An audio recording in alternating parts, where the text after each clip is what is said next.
Gujarat police का motorcycle चोरी में मुलव्वस 3 रुकनी गैंग के खिलाफ ऑपरेशन। थाना कुंजा पुलिस ने 2 मुलजमान गिरफ्तार करके 5 इधर मोटरसाइकिल बरामद कर ली।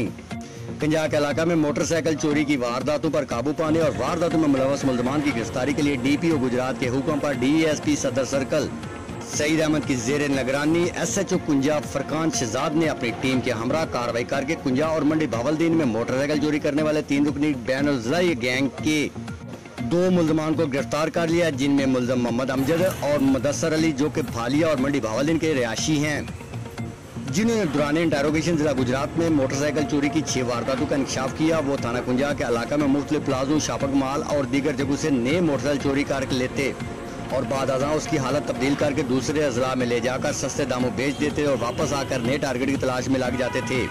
मुलजमान के कब्जा से 5 अदर मोटरसाइकिलें, 15,000 नकदी, 1 अदर पिस्टल और दीगर आलात बरामद कर लिए, जबकि मुलजमान की गिरफ्तारी की मजीद तफ्तीश जारी है। इस बेहतरीन कारकर्दगी पर DPO गुजरात सैयद अली मोहसिन काज़मी ने पुलिस टीम को तारीफी सर्टिफिकेट से नवाजा है। कैमरामैन टीम के साथ Adnan Oscar Bhatt, fast news Gujarat.